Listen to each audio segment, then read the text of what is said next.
Morning, everybody. It's the 27th of April. We are Signal Centre Talking Ball. I'm Joe Neighbour, joined by Steve O'Hare. Good morning, Steve.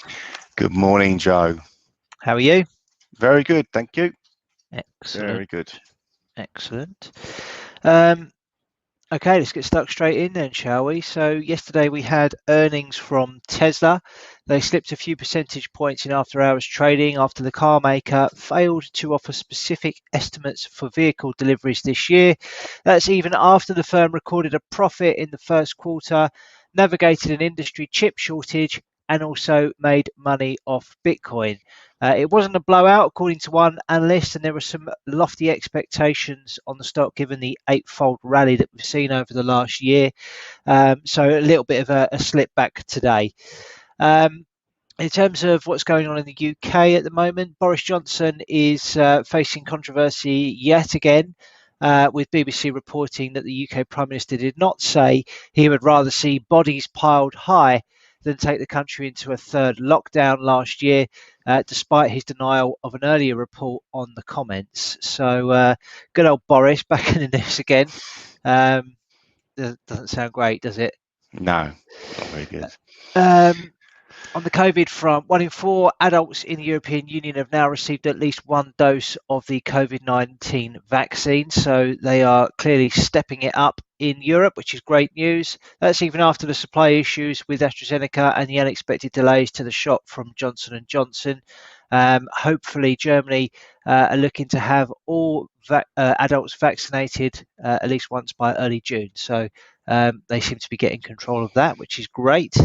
On the oil front, OPEC and its allies project a firm recovery in the global oil demand this year through a committee. Though a committee report caution on the resurgent coronavirus cases in India, Brazil, and Japan. Obviously, some big markets there in case, in the fact of oil imports. So we'll keep an eye on that.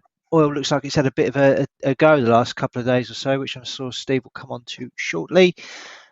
We do have a hectic day of earnings today, so that could give markets a little bit of direction. In the UK, we've had BP reporting today and HSBC, two heavyweights of the stock index.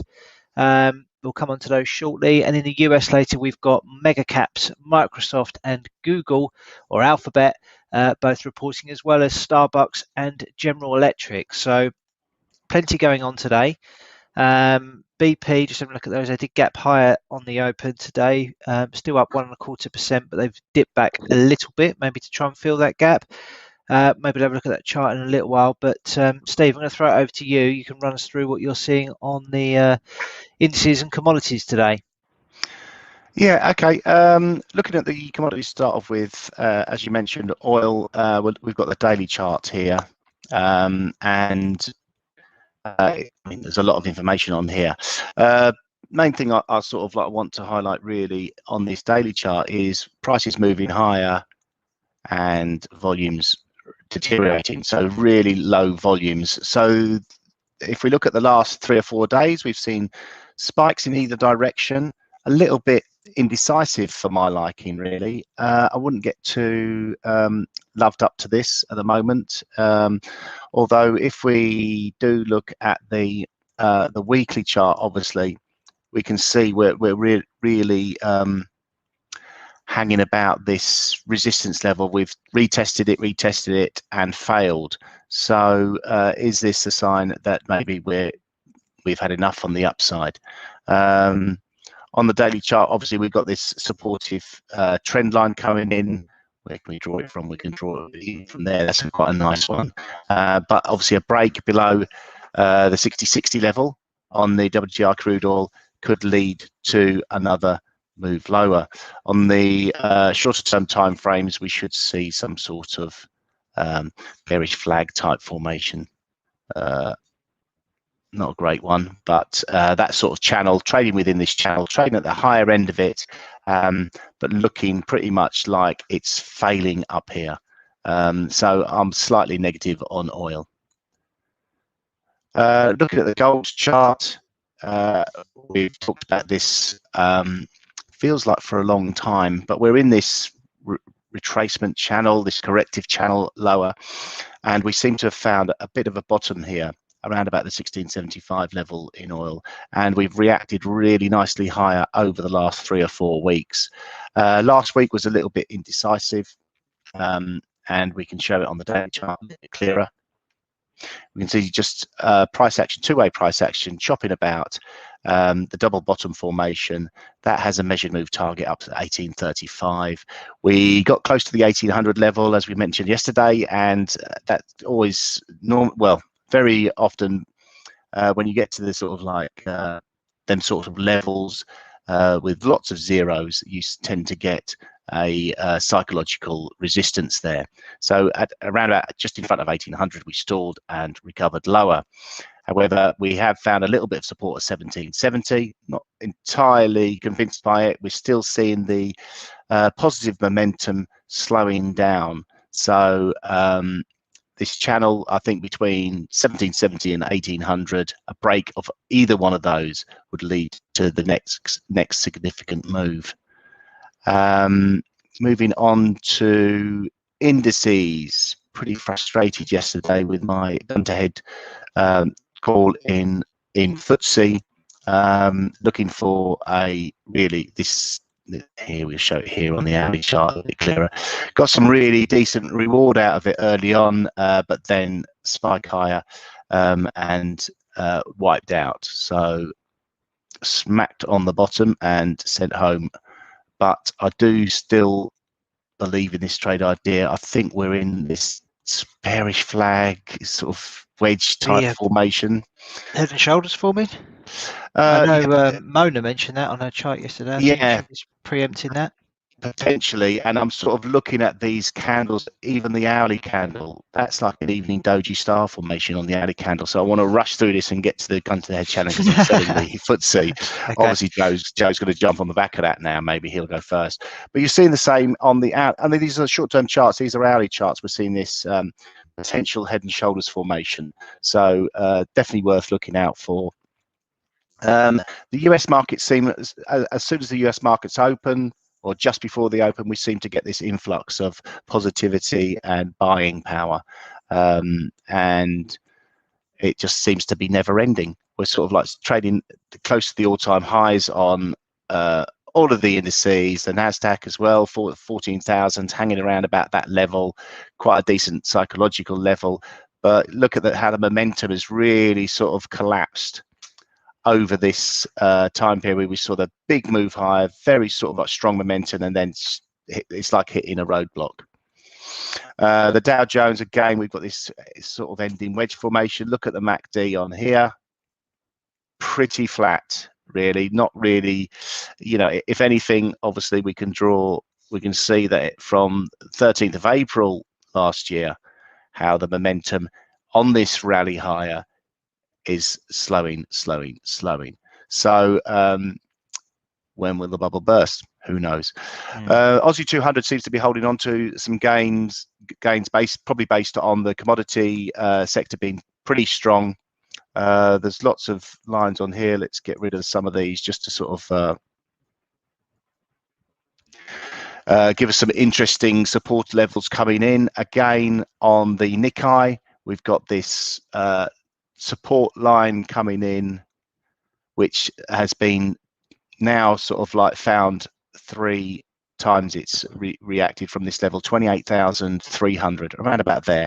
A break of there, we should find the move through 27,587 quite quick, I think. Again, if you look at it like this, it's quite an exponential rally. So a fast retracement normally follows.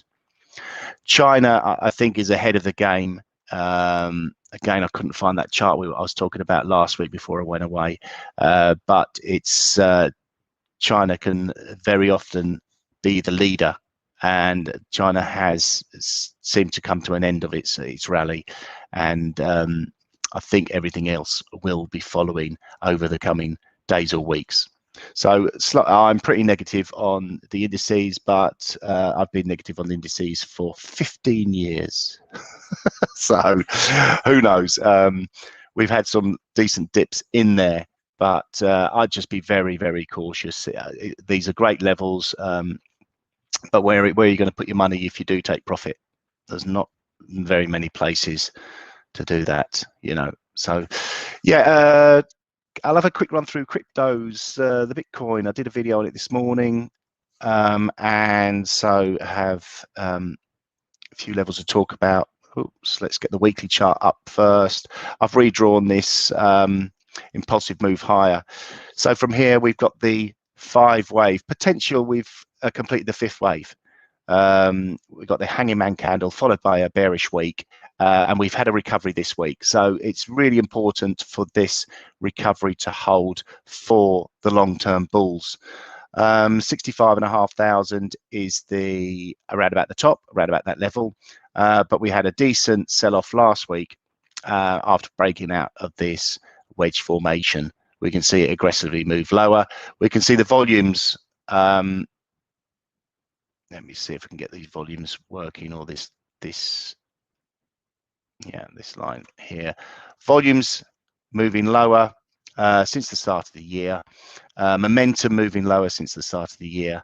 And I think after a 5-wave move, impulsive move higher, we normally get an ABC correction. I think we've had the AB, looking for the C leg now. Around about 57,500 is where I see the resistance being, so which is about 3,000 points higher. Not a lot in Bitcoin standards.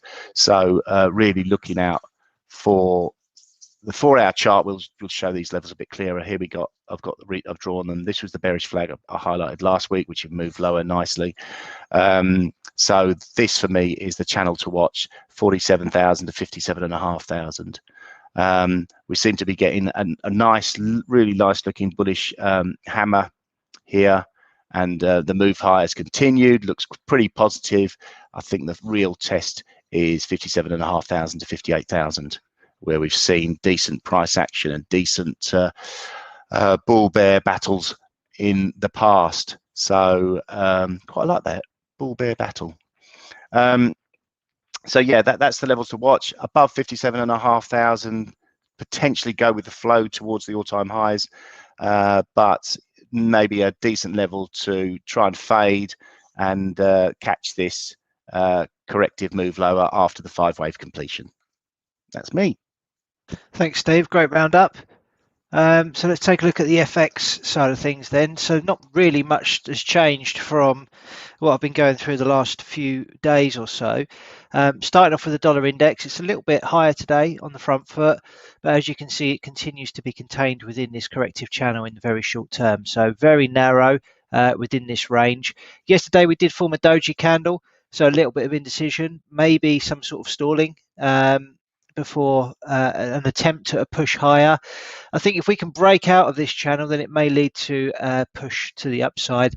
But obviously we need to see that break before we can start getting excited. And really, I'd like to see the high of that candle there on the 22nd of April taken out at 91.42. So yeah, more of the same, I think. Continued bearish momentum is certainly, you know, where the bias is, but mindful that it could break out from this channel and we could see a decent acceleration to the upside. Flip side of that, we're looking at euro dollar. It is the inverse pretty much of what you've just seen on the dollar index. We are trading within this bullish channel. Again, we saw a doji candle posted yesterday, a little bit of indecision coming in line with this downtrend resistance level, which is taken back from the 6th of January. So a little bit of stalling here.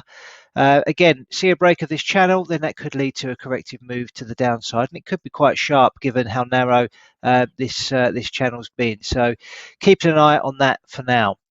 If we take a look at some of the riskier assets, like anything related to Aussie, we've got Aussie Yen trading in a bit of a wedge. Is that a continuation before a renewed move to the upside, or is that some sort of top that we're forming? A little bit difficult to say, but for now I think price is going to be contained within this range here that you can see at 83.03 to 84.47. We're at the top end of that at the moment, so maybe an opportunity to fade that in the very short term with the stops just above that high there that was posted on the 20th of April. If we look at Aussie dollar, That's continuing to move higher. Decent move higher yesterday, approaching some resistance up here at 78.49. So we'll have to wait and see what happens there. There is still potential for a top pattern to be forming here in my eyes. So we've got the left shoulder here, we've got the head here, and potentially a right shoulder forming here. So mindful of that. If we start to break down, sorry, that's an awful line to draw on there. It doesn't really make any sense at all. Looking at for it to break down here if it's going to be a head and shoulders. But yeah, mindful of that. So I think more chop probably is likely on that. Quite interested still in euro sterling, because I've got a break of channel, sorry, not channel, break of a wedge here. Nice impulsive candle that's posted on the 6th of April. But what also I may be seeing is an inverse head and shoulders pattern. Left shoulder here, head here, right shoulder here. We've got the neckline up here at 87.19. So if we can break above that, then we've got a measured move target up here at 89.66. So I'm keeping a very close eye on this today. Ideally, I'd like to see a bit of volume on the break higher as well to confirm that bottom pattern is in place. But I think that's worthwhile keeping an eye on if you're trading currencies at the moment. If we look at euro yen, that's trading up at its highs. No signs of that slowing down really at the moment. We've got some resistance at that 130.97 level from the high posted there on the 20th of April. If we can overcome that, then it would seem as though it's a case of a continuation higher on that. If we look at cable, more chop on this at the moment, and indecision. So we've broken out of this channel here, and we just continue to retest the underside of that broken channel. Really large resistance here at 1.4000, and until that can be overcome, I think we're going to continue to see prices range bound within this level, these levels here. Sorry. Dollar CAD, I was really waiting for a nice break of this wedge, but it hasn't happened. We saw a little bit of a poke above here on the 21st of April at that resistance at 26.47, but it's failed, and we're now approaching these lows again at 23.65. If we break down there, then it looks as though we are set for a continuation lower. So maybe redrawing my lines on that one very soon. Finally, I thought this was quite interesting today. It's dollar yen. And as we have spoken about a number of times over the last few weeks, there's this big break of trend that we saw that goes back to 2015 on the daily charts. So we broke out above that level there back in at the end of March.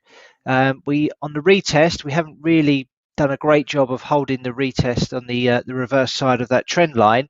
But what we are seeing in the very short term, I'll just scroll this right in, is some support form at the short-term trend line that started on these lows in January, which also coincides with a 38.2% fib level at 107.76 from these lows down here to these recent highs that we saw on the 31st of March. And a nice little tick up today over the last couple of days, bullish hammer forming there, and a continuation higher. So I really quite like that one for a short-term pop higher. Obviously, that needs to be supported by the dollar index, which continues to trade within this channel. So if that breaks up to the upside, then dollar yen, I think, would be the one that I'd be looking to jump on, because from a technical perspective, that looks the best for me at the moment. That's it for me on the FX stuff.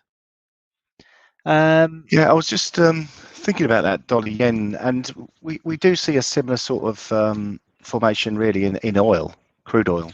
Okay. If I take the daily chart, you know, we've had this really long-term downward trending resistance, and obviously we've broken up through it. And again, this is one of the sort of like formations I'm watching. It's come back, it's retested that downward trending resistance line, it's corrected higher, but we are sort of like definitely getting this this sort of potential head and shoulders type formation. That looks awful. So we are sort of seeing that. So it's a little bit similar, Joe. I think dollar yen, oil, that there's potential for you know, a move either way really, but really it sort of feels a little bit negative. I don't know why. Instinctively, I'd be looking to fade them both. I don't know. Okay. Well, We will see, won't we, hopefully, in the next few days or so. I think it's worthwhile actually just touching upon stocks quickly because I know you're going to just about to look at the FTSE 100, but this is BP today. Because of the weighted nature of the FTSE 100 index, it is moved quite substantially by the big names within the index. Of course, BP is one, Royal Dutch Shell is another, but some of the banks are obviously massive as well, Standard Chartered and HSBC. So we've had two heavyweights report today, BP and Standard Chartered. This is the BP chart, and as you can see, we've had a gap to the upside today with that one, and we are potentially dipping to fill that gap, but we're still up 2.28% today, so that will have a positive impact on the FTSE 100. Looks quite interesting, maybe a bit of a formation here taking shape. Continuation higher. I mean, ideally, I'd love to see a fill of that gap, back to there and then go again. That would be technically really nice. The other stock to look at is HSBC.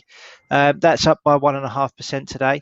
Again, that's had a pretty decent move in recent weeks, and maybe some sort of continuation pattern forming here as well.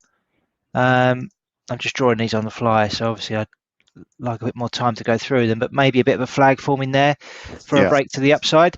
So that looks quite interesting. But Steve, let's have a look at the gun to the head. So yesterday we did trades on silver and FTSE 100. As Steve mentioned, he was stopped on his FTSE trade, but just looked to be a bit unlucky with that. And silver, we had a 0.82R win, or 18 ticks on silver. So that'll do. Overall, still very flat on the old P&L. We haven't really strung together any kind of form in recent weeks, and I guess that's down to the market's not really going anywhere or following through on anything. So that will change at some point, but we just got to keep grinding away. Steve, you're going to look at FTSE 100 today, is that right? Yeah, despite you trying to put me off, I'm going to sell. I wasn't putting you off, I was just hopefully guiding you. Yeah, I hope don't do it, Steve. Yeah, there we go. 69.63.8. I'm selling it at. The stop, I can bring it in a bit tighter, but I'll leave it where it is. It's above that trend, the top of the wedge. 69.83.8 and a target of 69.63.8 gives us a nice rounded 4-to-1 risk reward. That's what I'm going for. Be nice. And I'm on side, so I'm going to take profit now. Okay. Winner. Yeah, so that's me. Cool. I'm going to look at dollar yen. This is the daily chart. As I mentioned, we've got this trend support here that's done a job. Also a 38.2% fib level. A nice little move to the upside today of 0.25%. If we do see any follow through on the dollar index to the upside, then I expect this to have a decent go. So looking at the intraday charts, let's clean this up. I am buying here at 108.36. There is some resistance above at 108.38, so if we can clear that, then I'd be a little bit more confident about it. Going to target a 38.2% fib level of this recent move to the downside, which comes in at 108.81. And I'm going to have to tighten my stop now because the risk reward isn't great. Well, I'm going to have to leave it there actually. 108.15, targeting 2.12R on that one today. That's my trade of the day. Nice one. Okay, so as I mentioned, we do have earnings from a number of heavyweights today. We've had BP, we've had HSBC. In Europe, we've had drug maker Novartis, and we've also had UBS. In the States today, we've got Microsoft and Alphabet or Google, along with Starbucks and General Electric, among others. And at 3 p.m. today, we've got US consumer confidence, and that's expected to rise to 111.7. So could be a decent day for dollar index, maybe, if that number comes in better. Is that right? Yeah, good consumer confidence would be good for the US dollar? Yes. Yeah. Sounds good. Let's see. Who knows? Okay, let's wrap it up then today, Steve. Hope everybody has a great day and trade safely, and we'll be back tomorrow morning. Cheers, Joe. Bye-bye.